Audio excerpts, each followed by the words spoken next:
What if I told you that Deshaun Watson has actually been worse than Jamarcus Russell was in Oakland? Watching this clip, you would probably think that I'm lying, but unfortunately, that is the reality, and I'm going to be getting into why exactly he's been so bad and what makes him so bad. Deshaun Watson was drafted to the Houston Texans from the Clemson Tigers in the 2017 NFL Draft at pick number 12. This same draft had quarterbacks that actually weren't sex offenders, like Patrick Mahomes, who went 2 picks before Watson, and Mitchell Trubisky, who went number 2 overall to the Chicago Bears, creating a forever regret for all Bears fans with any kind of hindsight. But to make them feel better, at least they didn't end up with the sexual predator who is now buying off silence with the massive $230 million of guaranteed money from the Cleveland Browns. Now, in all fairness, it's not like Deshaun Watson was always this terrible. From 2017 to 2020, there was a legitimate debate to be had for Deshaun Watson to be one of the best quarterbacks in the league, putting up 104 passing touchdowns to only 36 interceptions in his first 4 seasons. But his fall from grace is truly only satisfying because Deshaun Watson was accused of more than 20 incidents of sexual assault or sexual harassment from women he interacted with dating all the way back to 2019. The allegations include sexual misconduct and assault, mostly on massage therapists. In total, there are 24 cases against Deshaun Watson. However, 20 of them have been settled. Not proven innocent, settled. Meaning Deshaun Watson is more than likely paying all of these women off for their silence so he can eat shit in the NFL for the next 5 years on one of the worst franchises in NFL history. Now, this video isn't just about berating Deshaun Watson for being a total pervert.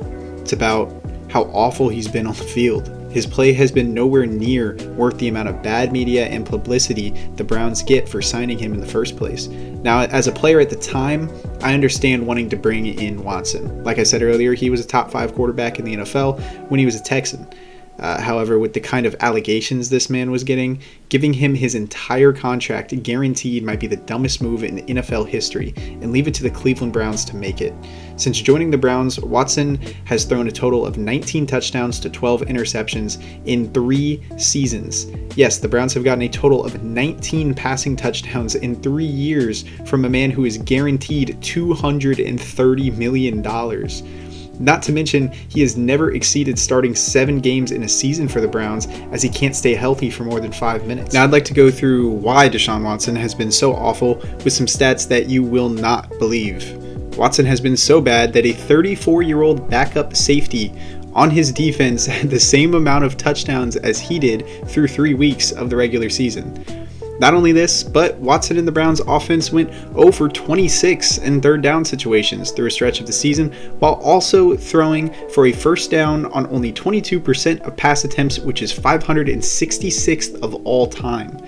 And then instantly, in a matter of a few games, the 39-year-old Joe Flacco comes in for Watson after his injury, saves the Browns, and throws 7 touchdowns to only 1 interception in 2 games, to Deshaun Watson's 5 touchdowns to 5 interceptions in 6 games.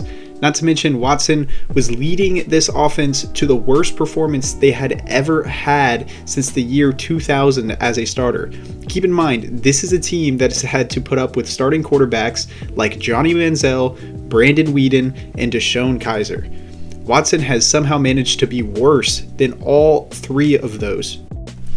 The NFL's QBR percentage is a metric used to scale a quarterback's play on a scale of 0 to 100. For example, Watson had a 43 QBR before getting injured. When he was actually good at football, his percentage was all the way up at 83.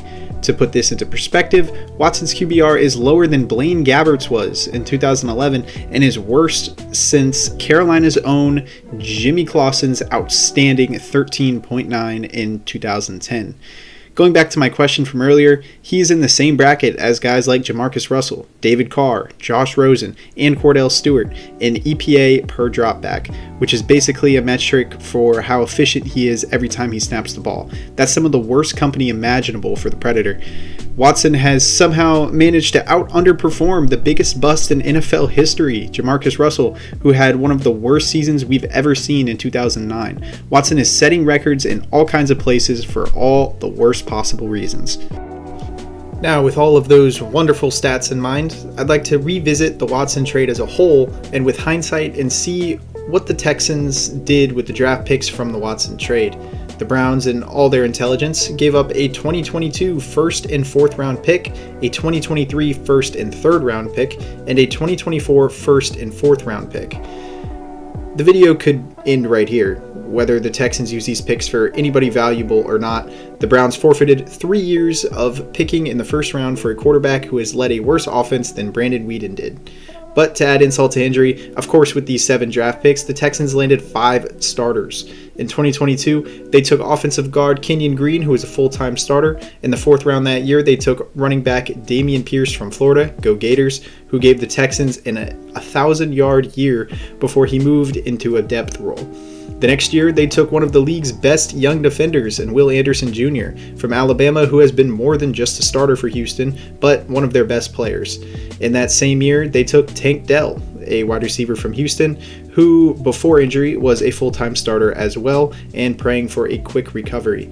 The next year, they took Kamari Lassiter, corner from Georgia, who was also a full-time starter in his rookie year and looked pretty promising, along with Kalen Bullock in the 4th round, who was also a full-time starter for Houston. The Browns have given the Texans their core for years to come, and the Texans have dodged one of the biggest contracts in NFL history for one of the worst quarterbacks in NFL history. Deshaun Watson's fall from grace is one of the few fall-offs I've actually enjoyed watching, considering this man's sexual history and his complete lack of empathy for the women he has sexually assaulted. The Browns are now in a situation where they were forced to take 2 quarterbacks in the NFL draft, trade for Kenny Pickett, and re-sign Joe Flacco all in the same offseason. The Browns are absolutely panicking, and why wouldn't they? I would really love to say that I think the Browns are going to learn from this mistake, but unfortunately I highly doubt that. I have no faith in any kind of resurgence for Deshaun Watson, and I believe the Browns will move forward with either Joe Flacco as their starter this season or Shedeur Sanders.